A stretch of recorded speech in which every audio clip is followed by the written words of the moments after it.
ibu adalah seorang guru, selalu menerapkan disiplin dalam didik Eri dan saudara-saudaranya. Begitu pula dengan sang ayah yang sangat disiplin, terutama dalam hal belajar. Sedari kecil, bakat wira swasta yang dimilikinya sudah terlihat. Disiplin dan bakat yang dimilikinya ini akan mendukung kesuksesan usahanya kelak. Mungkin lihat keluarga kami ya, wira swasta gitu, mah bu aku kasih dagangan apa kek, kaos-kaos buat temen-temen gitu. Tapi waktu itu karena apa ya, ibu masih, kamu tuh masih kuliah gitu, masih udah pikirin sekolah aja gitu.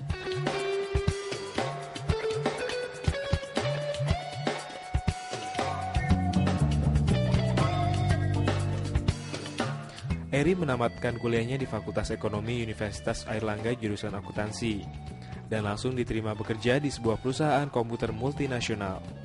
Selama 17 tahun ia bekerja di perusahaan tersebut dan mendapat banyak pengalaman. Saya setelah kuliah lulus, kemudian diterima di IBM, ya, di IBM Indonesia. Saya bekerja mulai dari bagian finance, jadi di finance sebagai accounts receivable and analyst. Kemudian dari situ saya bekerja sebagai profesional sampai kira-kira 17 tahun lah, dengan pekerjaan yang berpindah-pindah.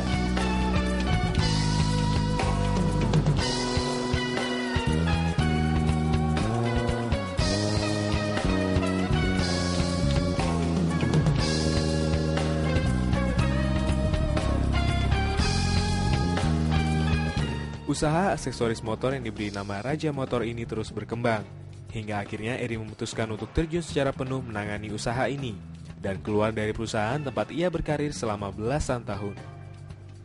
Waktu itu cerita sama saya untuk lebih dekat dengan keluarga dan lebih bisa berkreatif dan bisa memberikan lapangan pekerjaan dan lebih bisa bermanfaat kepada orang lain. Saya masih tetap di IBM. Sampai satu saat 3 tahun yang lalu akhirnya saya berkeyakinan bahwa usaha ini harus difokus gitu. Kita nggak mungkin usaha sambilan gitu. Jadi setelah 7 tahun akhirnya kita putuskan untuk saya betul-betul full time di sini. Jadi saya dengan istri betul-betul mengelola perusahaan ini full time.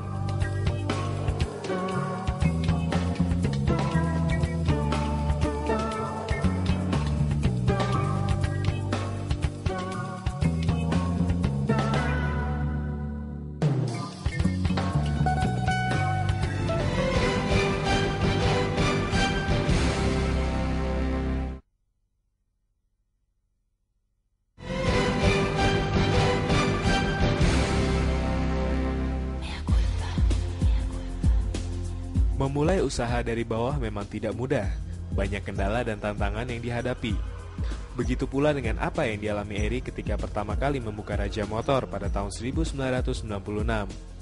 Namun dengan keyakinan yang dimilikinya, Eri tetap menjalankan usaha ini bersama sang istri tercinta. Pertama kali waktu bangun usaha ini memang hambatan utama adalah masalah modal mungkin ya, karena yang namanya perusahaan kecil pasti harus ada modal awal yang harus kita sisihkan gitu ya. Kemudian juga kendala masalah pemasaran, karena sebagai perusahaan awal itu biasanya kan kita belum dikenal oleh customer. Kemudian kita juga mungkin mengalami kesulitan pada saat rekrut karyawan, karena tidak semua orang mau bekerja dengan kita, kan kita baru perusahaan yang baru. Dan sampai kebetulan kita juga melewati masa-masa sulit ya. Setelah 1996 kita tahu ada Krismon gitu ya. Tapi alhamdulillah ya sambil jalan kita tetap bisnis ini bisa kita maintain, bahwa kita pertahankan dan kita kembangkan ya Mbak ya.